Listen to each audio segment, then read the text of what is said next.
السلام علیکم reader and listeners, Urdu novels library میں آپ کا ڈھیر سارا ویلکم۔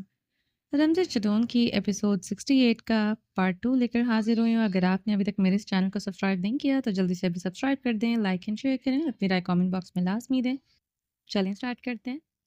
زمر خان میرون رنگ کے دبکے کے کام والی فراک میں ملبوس تھی، جس پر کامدار دوپٹہ وہ سر پر اوڑھے ہوئے تھی۔ اپنی سرمئی گہری آنکھوں میں کاجل کی باریک تہ لگائی ہوئی تھی۔ پنک لپ گلاس لگائے وہ دوپٹہ سر پر اچھی طرح جما گئی تھی۔ وہ بے تحاشا خوبصورت لگ رہی تھی۔ وہ اس وقت اتنی خوبصورت لگ رہی تھی کہ اس پر نگاہ ٹکانا مشکل تھا۔ اس کی خوبصورتی میں عجب سا تیکھا پن تھا جو اسے ادھر کی لڑکیوں سے بےحد خوبصورت اور منفرد بناتا تھا۔ آج حویلی میں بہت بڑی دعوت رکھی گئی تھی۔ مردان خانہ اور زنان خانہ مہمانوں سے بھرا پڑا تھا۔ زمر خان اتنے دنوں سے کمرہ نشین تھی۔ اس دن کے بعد کمرے سے نہیں نکلی تھی۔ توانا خانم سے وہ بہت بار ذلیل ہو چکی تھی، مگر وہ پھر بھی اپنے کمرے سے باہر نہیں نکلی تھی۔ اس دن اس کمرے میں کیا ہوا تھا کسی کو کچھ خبر نہ ہو سکی تھی۔ زاویار خانزادہ نے کسی کو کچھ نہیں بتایا تھا۔ صبح ہونے سے پہلے وہ زاویار کے حکم پر اپنے کمرے سے التمش خانزادہ کا خون صاف کر چکی تھی۔ التمش کا سوچتے اپنا دوپٹہ سیٹ کرتے زمر خان کے ہاتھ ایک لہجے کو رکے تھے۔ دوسرے لمحے وہ بے پرواہی اور نحوست سے سر جھٹک گئی تھی۔ وہ جیے یا مرے سے کوئی پرواہ نہیں تھی۔ جو اس نے اس کے ساتھ کیا وہ نہیں بھول سکتی تھی۔ اس کے سامنے مار کھاتا رہا اور پھر زاویار خانزادہ کو سب کچھ بتا دیا۔ وہ زاویار کا تھپڑ نہیں بھول سکتی تھی۔ اسے زاویار خانزادہ کے ساتھ ساتھ التمش خانزادہ سے بھی نفرت ہو رہی تھی۔ وہ اس کے اور اس کے خوابوں کے بیچ ہر بار کی طرح رکاوٹ بن کر آ کھڑا ہوا تھا۔ اس کی وجہ سے وہ اپنے خوابوں کو ابھی تک پورا نہ کر سکی تھی۔ اس کے گھر والوں سے زیادہ وہ اس پر نظر رکھتا تھا۔ اسی وجہ سے وہ اس حویلی میں گاڑی گل سڑ رہی تھی۔ اسے یقین تھا زاویار خانزادہ سے اب التمش خانزادہ کو کبھی اس کی ذمہ داری نہیں سونپے گا۔ شاید اس کا حویلی آنا بھی بند ہو چکا ہو۔ اتنا تو وہ زاویار خانزادہ کو جانتی تھی، وہ اتنا ہی غیرت مند تھا۔ وہ مرر میں اپنا مغرور حسن دیکھ کر لب بھینچتے ہوئے سرمے گہری غلافی آنکھیں مرر سے نظر آتے سفید ماربل پر تھی، جہاں رات اس کا خون بکھرا تھا۔ وہ اپنے موتیوں جیسے دانتوں سے اپنے نچلے لب پر قہر ڈھا رہی تھی۔ زمر خان نے ڈریسنگ ٹیبل سے غصے سے میرون رنگ کی لپسٹک لگائی تھی۔ اس کا حسن مزید قہر ڈھانے لگا تھا۔ وہ سر پر دوپٹہ جماتے کمرے سے نکل آئی تھی۔ اسے آج زرق خانزادہ سے ہر حال میں ملنا تھا۔ وہ اس دعوت کی خاص وجہ سمجھ آ چکی تھی۔ زاویار خانزادہ جیسے ظالم انسان سے اسے یہی امید تھی، اسے پوچھنا بھی گوارا نہیں کیا گیا تھا۔ زاویار کے لیے اس کے دل میں نفرت مزید بڑھی تھی۔ آئش ڈریسنگ روم میں کبرڈ کھولے اپنے بے رنگ بدواضح کپڑوں کا جائزہ لے رہی تھی۔ حویلی آہستہ آہستہ مہمانوں سے بھر رہی تھی۔ سبھی زرق برق قیمتی ملبوسات میں ملبوس تھے۔ مہمان خواتین اچھے لباس میں تھیں۔ اسے کبھی کسی کا لباس پسند نہیں آیا تھا اور ایسے زرق برق ملبوسات اس کے سٹینڈرڈ کے مطابق نہیں تھے، مگر آج ان کپڑوں سے وہ اپنے کپڑوں کا موازنہ کر رہی تھی۔ ڈریسنگ تو وہ کبھی کرتی تھی، بہت بڑے ڈیزائنرز کے کپڑے پہنتی تھی، مگر اب اس کے دل سے ہوک سی اٹھ رہی تھی۔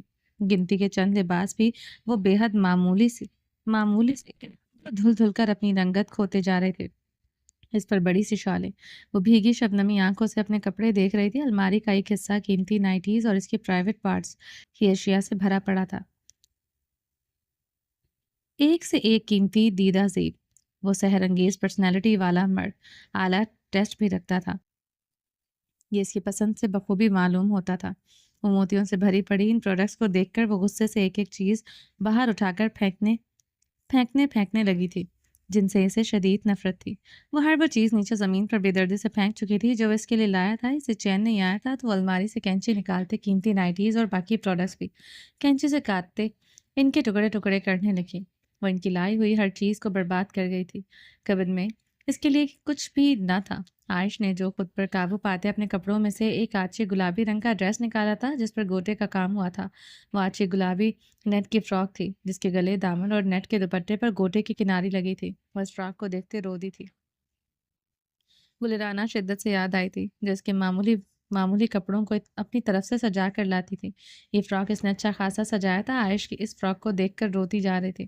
وہ ظالم انسان سچ میں شفاق تھا۔ کیا وہ اگر وہ گلرانہ کو اس کے پاس رہنے دیتا اس کا درد ہی کم ہو جاتا؟ وہ گلرانہ کو یاد کرتے روتے جا رہی تھی۔ عائش کو یہ ڈریس بالکل پسند نہیں آئی تھی۔ نیٹ بے حد معمولی تھی، اس کے اوپر لیس بھی بہت پرانی اور معمولی سی تھی۔ اس کے نزدیک یہ فراک سمپل ہوتا تو زیادہ اچھا لگتا، مگر باقی سب کپڑوں سے وہ تھوڑا بہتر لگ رہا تھا۔ اس کے اور حویلی کے ملازماؤں میں کوئی فرق نہیں تھا، اسے تیار ہونے کی ضرورت نہیں تھی، مگر آج حویلی کے ملازمیں تک قدرے بہتر بلکہ بہت اچھے لباس میں ملبوس تھی، جو انہیں زرقا خانم سے بنوا کر دیا تھا۔ پتہ نہیں کس احساس کے تحت وہ کمرے میں تیار ہونے آ گئی تھی، حتیٰ کہ آج کچن برتنوں سے بھرا پڑا تھا۔ آج کے برتن دھونے کی بھی ذمہ داری اس کی تھی۔ عائش اپنی بھیگی آنکھیں ہتھیلیوں سے رگڑتے ہوئے ڈریسنگ روم سے نکلتے واش روم کی طرف بڑھ گئی تھی۔ وہ شاور لے کر وہ اچھی گلابی نیٹ کی فراک پہن کر کمرے میں آئی تھی۔ زاویار خانزادہ اس وقت کمرے میں نہیں آتا تھا، اس لیے وہ کمرے میں نہیں چلی آئی تھی، ورنہ وہ کبھی اس کی موجودگی کمرے میں نہ آتی۔ رات ہی کافی ہوتی تھی اس ظالم انسان کی پناہوں میں گزارنے کے لیے، جو صدیوں پر محیط ہوتی تھی۔ اس کے سلکی نمزدہ بال اس کی کمر پر بکھرے تھے، فراک پر لگی لیس اسے بری طرح سے کاٹ رہی تھی، گلے پر لگی لیس اسے گہرائیوں پر سے چبھ رہی تھی۔ یہی حال سلیوز کا تھا۔ وہ گہرے سانس پڑتے اس انکمفرٹیبل فراک کو برداشت کرنے لگی۔ وہ اپنے سلکی بالوں میں جلدی جلدی برش کرنے لگی، جن کی چمک آج کافی زیادہ تھی۔ آج اس نے زاویار خانزادہ کا قیمتی شیمپو استعمال کیا تھا اپنے بالوں کی رف کنڈیشن دیکھ کر۔ اس نے چپکے سے اس کا شیمپو استعمال کر لیا تھا۔ وہ اپنے بال برش کرتے نک کا دوپٹہ اچھی طرح سے پنس کے ذریعے اٹیچ کرنے لگی تھی۔ ڈریسنگ ٹیبل کے ڈرار سے وہ شاکنگ پنک کلر کی لپسٹک نکال کر اپنے گلابی لبوں پر لگانے لگی۔ لپسٹک بھی وہ اعلیٰ برانڈ کی اس کے لیے لایا تھا۔ کہاں چھوڑتا تھا وہ اس کے ہونٹوں کو۔ وہ تلخی سے مسکراتے ہوئے لپسٹک کا ٹچ اپ اپنے ہونٹوں پر کر گئی تھی۔ ڈریسنگ ٹیبل پر پڑا اس کا لایا ہوا اپنے فیورٹ پرفیوم کا خود پر ہلکا سا چھڑکاؤ کر گئی تھی۔ وہ اس کے بغیر بتائے ہی اس کے فیورٹ پر پرفیوم لایا تھا، جو نکاح سے پہلے وہ لگاتی تھی۔ پتہ نہیں کیسے وہ یہ جان پایا تھا، شاید استنبول میں ایک گھوڑے پر رائڈ کرنے کے وقت وہ اس کے بدن کی خوشبو سے اس کی مہک سے جان چکا تھا، یا پھر یہاں کلام میں اسے کھائی میں گرنے سے بچاتے ہوئے، یا پھر جب اپنے واش روم میں 4 گھنٹے شاور کے نیچے باندھا تھا، کیونکہ نکاح کے بعد تو وہ اپنی ہر عیاشی، ہر پسند، اپنا ہر ناز نخرا غرور سب کچھ چھوڑ کر اس کی حویلی میں آئی تھی۔ یا پھر ہو سکتا تھا یہ پرفیوم اسے قدا اپنا ہی فیورٹ ہو جو اس کے لیے خرید کر لایا تھا۔ وہ پرفیوم کا چھڑکاؤ کرتے مرر میں دیکھتے سوچ رہی تھی۔ وہ جو فراک کو معمولی سمجھ رہی تھی، اس میں اس کا نوخیز کلیوں جیسا حسن دوادشاہ ہو گیا تھا۔ آج کی گلابی حالے میں وہ ابر النساء کے شفاف قطروں کے مانند چاند کی ٹھنڈی کرنوں کی طرح دکھائی دے رہی تھی۔ وہ اپنا دوپٹہ اچھی طرح سے سیٹ کرتے دروازے کی جانب بڑھی تھی کہ زاویار خانزادہ سفید کھدر کی کڑکڑاتی شلوار قمیص میں ملبوس آف وائٹ شال کندھوں پر ڈالے کمرے کا دروازہ کھولتے اندر داخل ہوا۔ وہ کھلے دروازے کے وسط میں ہی ٹھٹک کر رک چکا تھا۔ اس کے مضبوط قدم آگے بڑھنے سے انکاری ہو چکے تھے۔ سامنے کھڑی مکمل حسن کا پیکر زاویار خانزادہ کا دل پہلو میں شدت سے دھڑکا چکی تھی۔ عائش زاویار خانزادہ کے مجسم نگاہوں سے دیکھنے پر گھبراتے ہوئے اپنی نگاہیں چکا گئی تھی۔ وہ اپنے پہلو میں بھی اس پر ایسے ہی نگاہیں گاڑتے، اس پر اپنے اوپر سے نیچے بے باک نگاہوں سے دیکھتے، بڑے حق سے اس کا گہری نگاہوں سے معائنہ کرتا رہتا تھا، مگر وہ اس وقت اس کی باہوں میں اس کے پسندیدہ حلیے میں ہوتی تھی۔ عائش اپنا نچلا لب کاٹتے اپنی گھنیری پلکیں جھکائے ہوئے تھی، اس کی گرم گہری نگاہوں پر اس کی ہتھیلیاں ارک زدہ ہوئی تھیں، کہیں وہ اس وقت اسے اپنی قربت کی مار نہ مارے۔ عائش کا دل خوف سے دھڑک اٹھا تھا۔ عائش نے اپنی گھنیری پلکیں اٹھائے سے دیکھا، وہ اسے سٹل مجسم نگاہوں سے دیکھ رہا تھا۔ وہ کھلے دروازے کے وسط میں جم چکا تھا۔ عائش پھر سے اپنی نگاہیں جھکا گئی تھی۔ اس کی اٹھی نگاہ پر زاویار خانزادہ کے دل کی دھڑکنوں میں بھونچال سا برپا ہوا تھا۔ اتنا تو وہ شد و مت سے مان چکا تھا، اس کی نیلی آنکھوں جیسی خوبصورت آنکھیں کسی نہ کسی کی تھی۔ وہ اپنی آنکھوں میں جیسے پوری کائنات کا حسن سموئے ہوئی تھی۔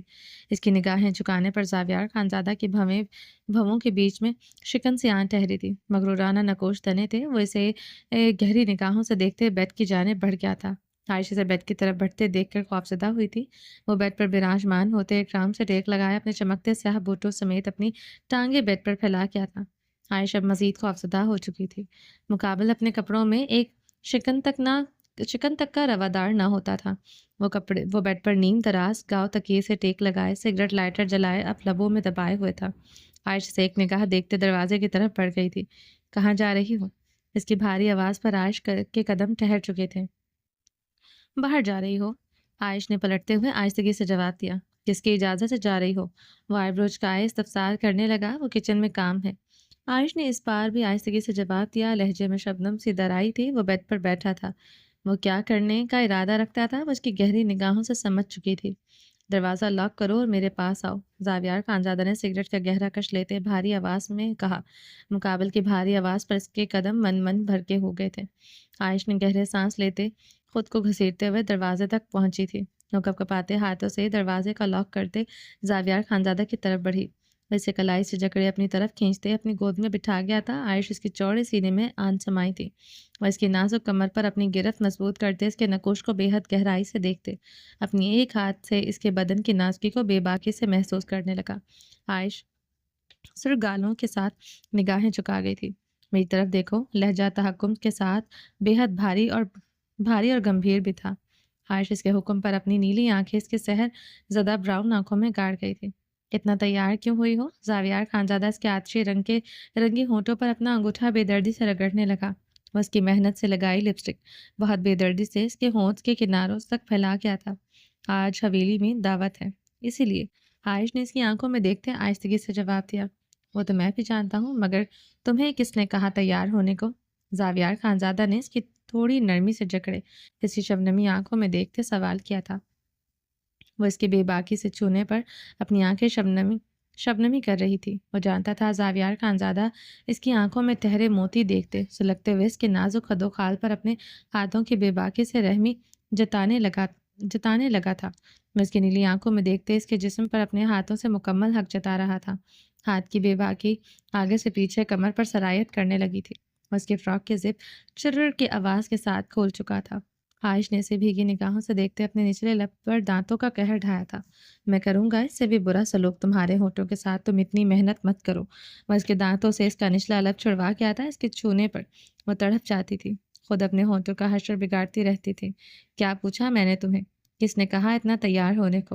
وہ اپنا سوال دہراتے اس کے بالوں میں پنس اتارتے اس کا دوپٹہ اتار کر ایک سائڈ پر رکھ گیا تھا۔ سب ملازمائیں بھی تیار ہوئی تھی۔ عائش نے اب ہچکی لی تھی اور اس کی کمر پر لگی ہک بھی کھول گیا تھا۔ تمہارا اور ملازماؤں کا مقام ایک جیسا ہے۔ اور اس کا خود کو ملازماؤں کے ساتھ ملانے پر اچھا خاصا سلگا گیا تھا، نہیں ہے کیا؟ عائش نے جواباً اس کی آنکھوں میں بھیگے لہجے میں استفسار کیا۔ کسی ملازمہ کو میرے کمرے میں آنے کی اجازت ہے؟ میری گود میں ایسے کوئی بیٹھ سکتی ہے؟ وہ آئیبرو چکائے سوال کرتے جھنجھلا سا گیا تھا۔ اسے ملازمہ کا مقام نہیں دیتا تھا، صرف سزا دیتا تھا۔ میں آپ کی بیوی ہوں، وہ بھیگے لہجے میں بولتے زاویار خانزادہ کے لبوں پر مسکراہٹ دوڑا گئی تھی۔ بیوی ہو تو بیویوں والے کام کرو، مجھے خوش کرو۔ وہ رخ پلٹے اسے اپنے نیچے کر گیا تھا۔ عائش نے اسے خوفزدہ نگاہوں سے دیکھتے آنکھیں پھیلائی تھی۔ زاویار خانزادہ اس کی فراک کندھوں سے نیچے کھسکا گیا تھا اور اس کی گہرائیوں پر جھکتے جھکتے رک گیا تھا۔ وہاں سرخ دھبے سے بنے تھے۔ یہ کیا ہے؟ زاویار خانزادہ نے بھڑکتے ہوئے پوچھا۔ وہ اس کے جسم پر اپنے دیے ہوئے نشانات کے علاوہ ہلکی سی خراشیں تک برداشت نہیں کرتا تھا۔ وہ فراک پر لگی ہلکی لیس سے یہ نشان پڑے وہ چبھ رہی تھی مجھے۔ عائش نے اس کی سرخ زرد آنکھوں میں دیکھتے روحانسی ہوئی تھی۔ کس نے کہا تھا اتنا گھٹیا فراک پہننے کو؟ زاویار خانزادہ نے غصے سے اس کا فراک اس کے آستینوں سے نکالتے ریموو کرتے وہ فراک گلے سے چاک کر دی تھی۔ وہ اس کے فراک میں اسے بے حد خوبصورت لگی تھی، مگر اب یہی فراک زاویار خانزادہ کو چپ سا گیا تھا۔ یہی ایک اچھا فراک تھا میرے پاس، ملازماؤں کے پاس مجھ سے کہیں زیادہ اچھے کپڑے ہیں۔ وہ اسے شکوہ کی نگاہوں سے دیکھتے شکوہ کر گئی تھی۔ اس کے پاس واقعی میں بہت بدذوق کپڑے تھے۔ وہ پہلی مرتبہ خود ترسی کے ساتھ احساس کمتری کا شکار بھی ہوئی تھی۔ ملازماؤں تک کے پاس اسے بہتر کپڑے تھے۔ زاویار خانزادہ بار بار اس کا خود کو ملازماؤں کے ساتھ ملانے پر تپ اٹھا تھا۔ تنبنی میں آئی ہوئی عائش ملک، اس لیے کوئی ضرورت نہیں تیار ہونے کی۔ زاویار خانزادہ اس کی نیلی آنکھوں میں دیکھتے لفظ چبا گیا تھا۔ عائش کی آنکھوں کے گلابی پن میں اضافہ ہوا تھا۔ وہ اس بات میں سر ہلاتے آنکھیں میچ گئی تھی۔ آنکھیں کھولو۔ وہ اس کا جبڑا دبوچے غرا سا اٹھا تھا۔ عائش نے اس کی گرراہٹ پر اسی لمحے آنکھیں کھولی تھی۔ جواب تو میری بات کا۔ اس کی خاموشی پر اب سلگا تھا۔ اس کا کوئی جواب نہیں۔ عائش اس کی آنکھوں میں دیکھتے اپنی بھرائی آواز پر قابو پا گئی تھی۔ کیوں؟ زاویار خانزادہ نے بھڑکتے ہوئے آئیبرو چکائے۔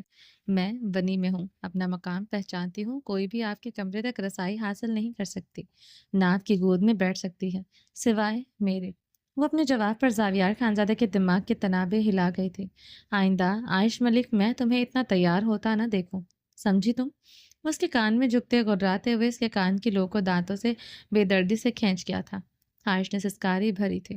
ابھی میں نے تمہیں سسکاریاں بھرنے کا موقع نہیں دیا، جب دیا تب بھرنا۔ وہ اس کے نقوش کو گہری سلگتی نگاہوں سے دیکھتے اس کی گہرائیوں پر جھکتا چلا گیا تھا۔ کمرے میں عائش کی سسکاریاں گونجی تھی، وہ عائش کو گہرائیوں سے داغتے نیچے کی طرف بڑھتے، اس کے بیلی بٹن کو اپنے لبوں اور دانتوں سے چھونے لگا تھا۔ عائش تڑپتے ہوئے بیڈ شیٹ مٹھیوں میں دبوچ گئی تھی۔ وہ کمبل خود پر لیتے اپنے جسم کو بھی ہر پردے سے آزاد کرتے اسے اپنے بدن کا حصہ بنا کیا تھا۔ کمرے میں زاویار خانزادہ کی شدتوں کی نرم گرم آوازیں گونج رہی تھیں۔ عائش اب سمپل سی ریڈ پھولوں والی عام سی گرم ڈریس میں ملبوس تھی۔ وہ اپنی گلابی آنکھیں مرر میں گاڑے ریڈ کلر کی گرم شال اپنے سر پر اوڑھ رہی تھی۔ زاویار خانزادہ سیاہ شلوار قمیض میں ملبوس اس کے ساتھ ہی کھڑا مرر میں اس کے گلابی ہوتے چہرے کو سرد نگاہوں سے دیکھتے اپنی قمیض کے بٹن بند کر رہا تھا۔ اس کے نم بال اس کی پیشانی پر بکھرے تھے، نقوش اچھے خاصے تنے ہوئے تھے۔ عائش نے مرر میں زاویار خانزادہ کی سرد نگاہوں کو دیکھتے اپنی نگاہیں جھکائی تھیں۔ وہ اسے صرف خشمگین نگاہوں سے گھور رہا تھا۔ وہ ڈریسنگ روم میں نائٹیز اور باقی چیزوں کا حشر دیکھ چکا تھا۔ عائش نے اسے ایک لفظ نہیں کہا تھا، یہ موقع نہیں تھا، مگر زاویار خانزادہ کا خون رگوں میں بھڑک رہا تھا۔ اس کی لائی ہوئی چیزوں کے ساتھ یہ کر چکی تھی جو زاویار خانزادہ سے برداشت نہیں ہو رہا تھا۔ عائش نے اپنے نم بالوں سے سرکتی شال پھر سے سر پر جماتے ایک بار پھر سے مرر میں ہی زاویار کے عکس کو دیکھا تھا۔ اسے تنے ہوئے نقوش کے ساتھ خود کی طرف دیکھتے پھر سے نگاہیں چکا گئی تھی۔ وہ ڈریسنگ روم میں سب دیکھ چکا تھا۔ وہ جانتی تھی اب زاویار کے خوف سے وہ لرز رہی تھی۔ زاویار خانزادہ اس کے خوبصورت نقوش کو ریڈ شال کے احالے میں دیکھتے لب کھینچے ہوئے تھا۔ کوئی فائدہ نہیں ہوا تھا ڈریس چینج کروانے کا۔ وہ اس معمولی سی ڈریسنگ میں بے حد خوبصورت لگ رہی تھی۔ جتنا وہ چاہتا تھا وہ آج سب کی نظروں میں نہ آئے، وہ آج اتنا ہی آ رہی تھی۔ ابھی بھی وہ خوفزدہ سی انگلیاں چٹکاتے ہوئے سرخ چہرے کے ساتھ نظریں جھکائے ہلکا ہلکا سا کانپتے کھڑی تھی۔ وہ جانتا تھا وہ اس کے متواضع غصے سے لرز رہی تھی، مگر رونے اور خوف کی وجہ سے اس کے چہرے کی سرخی اسے مزید جاذب نظر بنا رہی تھی۔ حویلی میں آئے ہوئے تمام خواتین، خاص طور پنی میں آئی ہوئی اس کی بیوی، ملکوں سے بطور خاص ملنا چاہے گی۔ وہ جانتا تھا دوسرا وہ نکاح سے پہلے ہی اپنی اچھی خاصی پبلسٹی کر چکی تھی۔ ملکوں کی بیٹی عائش ملک کے کارنامے یہاں ہر کسی کی زبان پر زرد عام تھے۔ بھرے مجموعے میں ارتضیٰ خان پر پسٹل تانے سردار زاویار خانزادہ کو گالیاں دینے والی بھری پنچایت میں پولیس کے ساتھ داخل ہونے والی عائش ملک کو نہیں ملنا چاہیے تھا۔ وہ تو سزا سردار زاویار خانزادہ سے کہیں زیادہ اس علاقے میں مشہور تھی۔ وہ اپنے کف کے بٹن بند کرتے اب اسے کینہ توز نگاہوں سے گھور رہا تھا۔ اتنے بڑے بڑے کارنامے کر کے شیر کی کھچار میں ہاتھ دے کر اسے خود پر مظلومیت کا ٹیگ بھی خوب لگانا آتا تھا۔ ان نائٹیز کا حشر بگاڑتے اس کے ہاتھ یقیناً نہیں کانپے تھے، اب کانپ رہی تھی۔ کچن سے تم آج نہیں نکلو گی، کوئی بھی تم سے کچن میں ملنے آیا تم نہیں ملو گی، اور اپنی زبان کو تو بالکل بند رکھو گی۔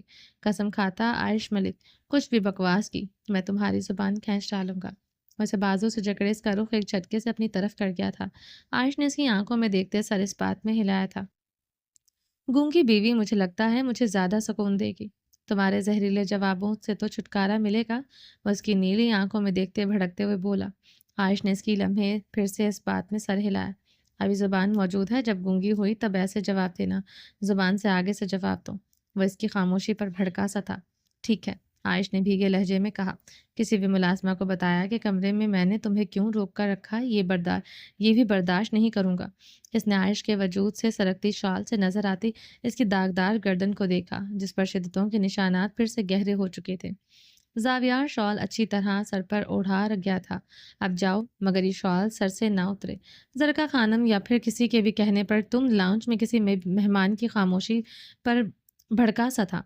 ٹھیک ہے، عائش نے بھیگے لہجے میں کہا، کسی بھی ملازمہ کو بتایا کہ کمرے میں نہیں تمہیں کیوں روک کر رکھا، یہ بھی برداشت نہیں کروں گا۔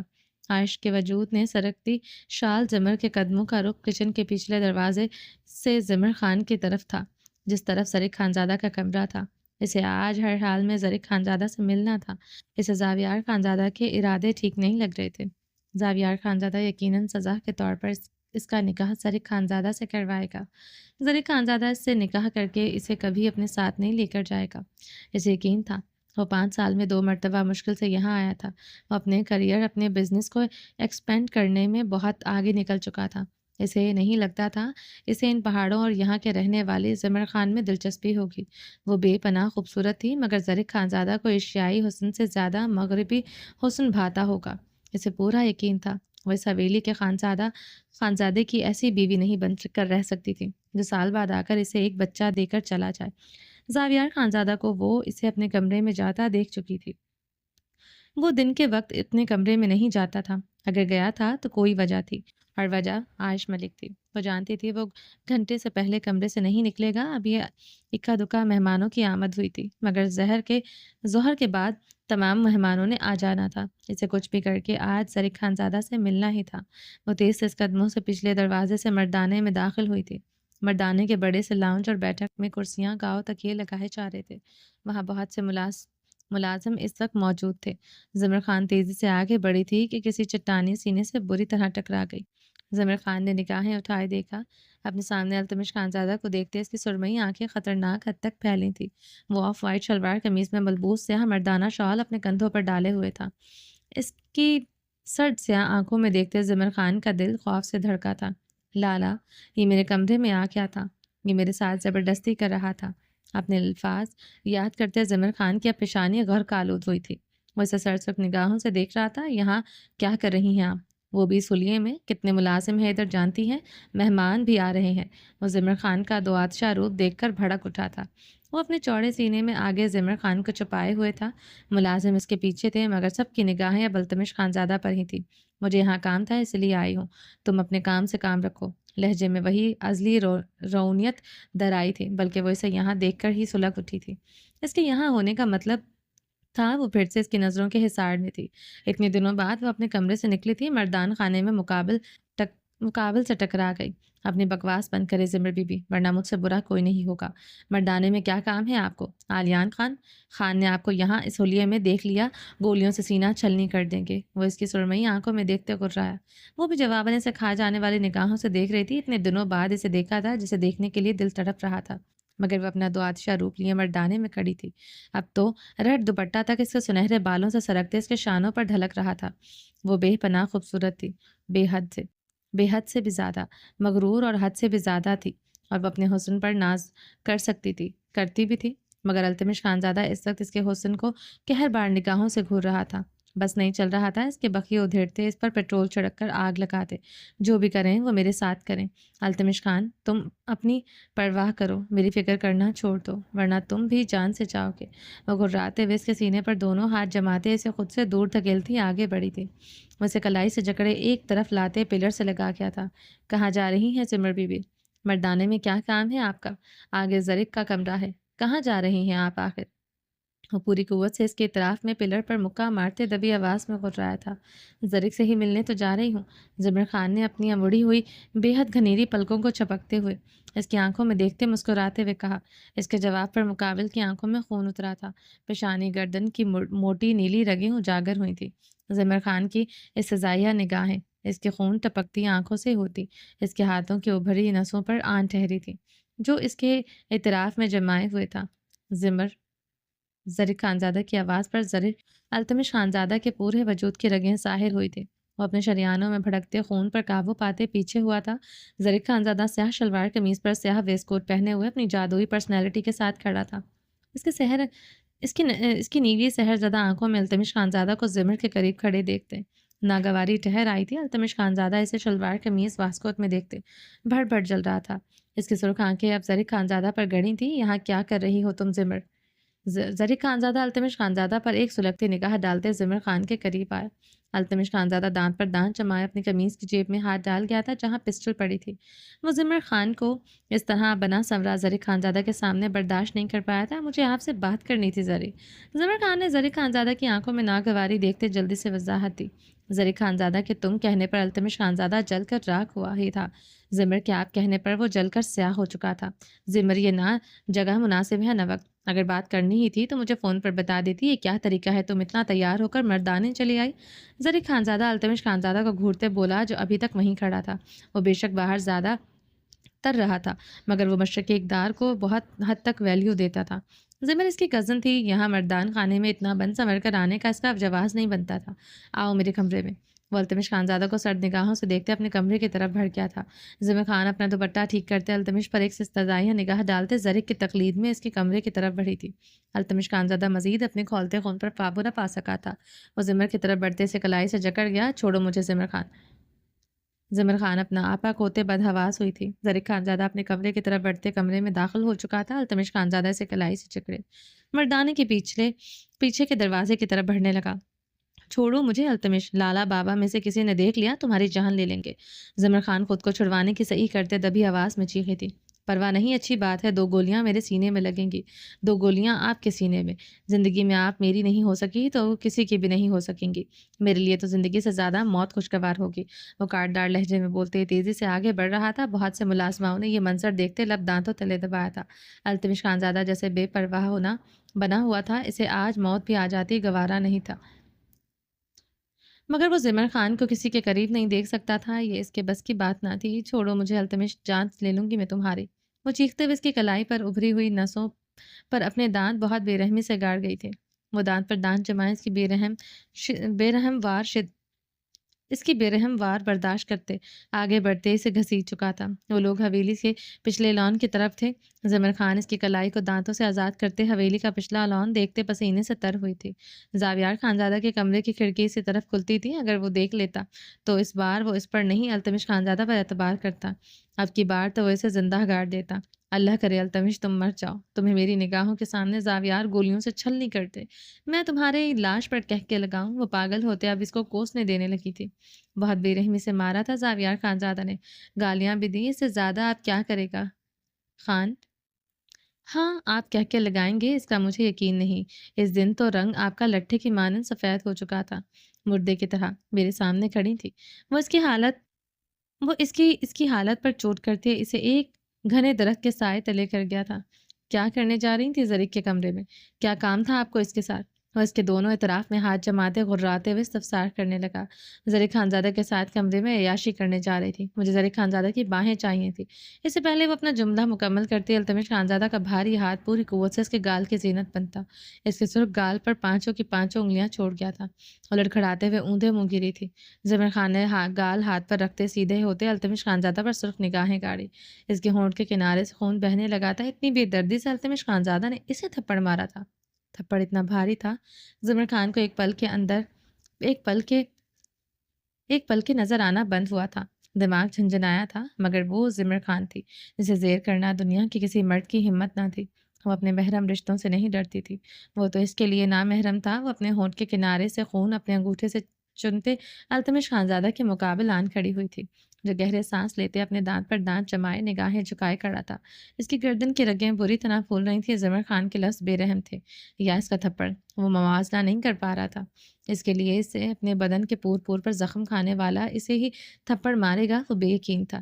تم نے مجھے تھپڑ مارا؟ ضمیر خان اس کے قریب اس کے گریبان جکڑے اسے جھنجھوڑتے ہوئے ہنسیانی چیخی تھی۔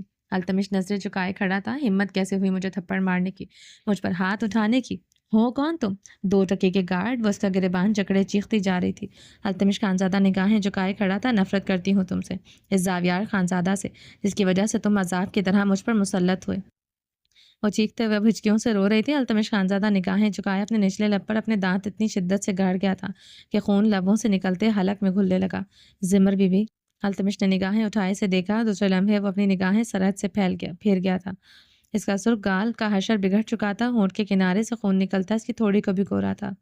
ریڈ دوپٹہ ایک کندھے پر ڈھلکا تھا، سنہری بال بکھرے تھے، آنکھیں سرخ ہو چکی تھی۔ وہ تو ابھی بھی قاتلانہ حسینہ لگ رہی تھی، مگر وہ اپنی بے رحمی نہ دیکھ سکا تھا۔ وہ اس کے گریبان کو ایک ہاتھ سے جکڑے اس کے گال پر اپنے نازک ہاتھ کا تھپڑ جڑ چکی تھی۔ چٹاک کی آواز ایک بار پھر سے فضا میں گونجی تھی۔ ہاتھ نازک تھا مگر نفرت جاندار تھی۔ وہ نگاہیں جھکا اس کے تھپڑ کا وار سہن کر گیا۔ ضمیر خان نے ایک اور تھپڑ اس کے گال پر جڑا تھا۔ وہ نگاہیں جھکائے اس کا یہ وار بھی برداشت کر گیا تھا۔ ضمیر خان پاگل ہوتے اس کے دونوں گالوں پر کئی تھپڑ جڑ چکی تھی۔ وہ چٹان کی طرح اس کے سامنے کھڑا تھا۔ آئندہ میری نظروں کے سامنے مت آنا، ورنہ ایسی سزا دوں گی تم یاد رکھو گے۔ ابھی کے لیے تمہاری اتنی سزا کافی ہے کہ آج تم میرا اور زرق خانزادہ کا نکاح ہوتے آج اپنی آنکھوں سے دیکھو۔ ضمیر خان کے لفظوں پر اب اس کے قدم لڑکھڑائے تھے۔ وہ اپنی سرخ خون اتری بے یقین آنکھیں گاڑ کیا تھا۔ میں اس کے کمرے میں اس نکاح سے انکار کرنے جا رہی تھی، مگر اب میں یہ نکاح کروں گی جس بات پر تم نے مجھ پر ہاتھ اٹھایا۔ آج رات زمر خان اپنا وجود زری خانزادہ کو اس محرم کو سونپے گی۔ زمر بی بی، وہ اس کی بات پر پاگل ہوتے اپنا ایک ہاتھ ایک بار پھر سے اٹھاتے ہوا میں معلق کر گیا تھا۔ زمر خان ہنستے ہوئے اس کی سرخ خون اتری آنکھوں میں دیکھ رہی تھی۔ صرف کچھ گھنٹے میں زری خانزادہ کی ہو کر اس کے کمرے میں اس کی باہوں میں ہوں گی۔ وہ ہنستے ہوئے اسے جلا کر خاص خاکستر کرتے بھاگتے ہوئے آگے بڑھ گئی تھی۔ آہ! وہ شدت گریا سے چیختے ہوئے اپنا ہاتھ درخت پر مارتا جا رہا تھا۔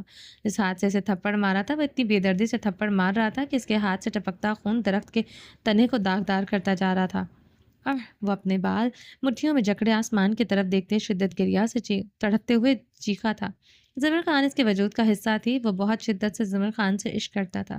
میری قسمت کے ہر ایک پنے پہ، میرے جیتے جی بعد مرنے کے، میرے ہر ایک لمحے میں تو لکھتے سے میرا، ہر کہانی میں، سارے قصوں میں، ساری دنیا کے سچے رشتوں میں، زندگانی کے سارے حصوں میں تو لکھ دے میرا اسے۔ وہ شدت گریاں سے تڑپتے ہوئے آسمان کی طرف دیکھ رہا تھا۔ اس کا کوئی نہیں تھا۔ کیا یہ اس کا قصور تھا؟ اس کے پاس اس کے باپ کا نام ہوتے ہوئے بھی نہیں تھا اور خوددار تھا۔ کیا یہ اس کا قصور تھا؟ وہ رو رہا تھا، وہ تڑپ رہا تھا۔ زمر خان تبانہ خانم کی بارات والا ہیوی برائڈل ڈریس پہنے ہوئی تھی جو بہت دیدہ زیب اور ہیوی کام سے بھرا تھا۔ ریڈ بلاؤز اور ہیوی لہنگا، ہیوی دوپٹہ وہ بہت اچھے سے اپنے سر پر ایڈجسٹ کر گئی تھی۔ ہیوی جولری پہنے وہ دلہن کی طرح تیار تھی۔ پنے نیلے گال کو میک اپ کی تہ میں چھپا گئی تھی۔ وہ اتنی خوبصورت لگ رہی تھی کہ اسے ایک نگاہ دیکھنا مشکل ہو رہا تھا۔ تبانہ خانم اس نے یہ لہنگا اپنے کالج میں ہونے والی ماڈلنگ میں پہننے کے لیے لیا تھا، مگر آج وہ خود ہی یہ لہنگا پہن چکی تھی۔ آنکھوں میں نفرت اور بدلہ تھا۔ اسے آج اپنے روپ سے کسی اور کا ہو کر التمش خانزادہ کی جان لینی ہی تھی۔ زرقا خانم کمرے میں داخل ہوتے ٹھٹک کر رک چکی تھی۔ انہوں نے اس کی پسند کے مطابق اس کے لیے سمپل مگر ڈیزائنر کی ڈریس بنوائی تھی، مگر اسے اتنا تیار دیکھ کر زرقا خانم حیران ہوتے بے انتہا خوش ہوئی تھی۔ تم تو جنت کا حور ہے، ہمارا زرق بہت خوش قسمت ہے۔ وہ اس کا ماتھا چومتے ہوئے اس کی کلائی جکڑے زنان خانے کی سٹنگ ایریا کی طرف آئیں جہاں کوئی نہیں تھا۔ زرقا خانم نے اسے صوفے پر بٹھایا تھا۔ اس پر سیاہ چادر اوڑھاتے اس کا گھونگھٹ نکالا۔ عالیان خان، تبریز خان اور نکاح خان سٹنگ ایریا میں داخل ہوئے تھے۔ اسے کچھ آیات اور کلمات پڑھوا کر نکاح خان نے نکاح شروع کیا تھا۔ زمر خان، عالیان خان، آپ کو زرق خانزادہ ول تبریز خان 10 کروڑ حق مہر کے عوض اپنے نکاح میں قبول ہے؟ قبول ہے۔ اس کی مضبوط آواز گونجی تھی۔ زمر خان، آپ کو زرق خانزادہ ول تبریز خان 10 کروڑ حق مہر کے عوض اپنے نکاح میں قبول ہے؟ نکاح خان دوسری بار اپنے لفظ دہرا رہا تھا۔ قبول ہے۔ زمر عالیان خان، آپ کو زرق خانزادہ ول تبریز خان 10 کروڑ حق مہر کے عوض اپنے نکاح میں قبول ہے؟ قبول ہے، قبول ہے۔ وہ مضبوط سے ہاتھ نکاح نامے پر سائن کر چکی تھی۔ چلیں جی، باقی کا نیکسٹ ایپیسوڈ میں کنٹینیو کریں گے۔ امید ہے آپ کو یہ ایپیسوڈ پسند آئی ہوگی۔ چینل کو سبسکرائب نہیں کیا تو جلدی سے ابھی سبسکرائب کر دیں، لائک اینڈ شیئر کریں اور اپنی رائے کامنٹ باکس میں لازمی دیں۔ اپنا ڈھیر سارا خیال رکھیے گا، دعاؤں میں یاد رکھیے گا۔ اللہ حافظ۔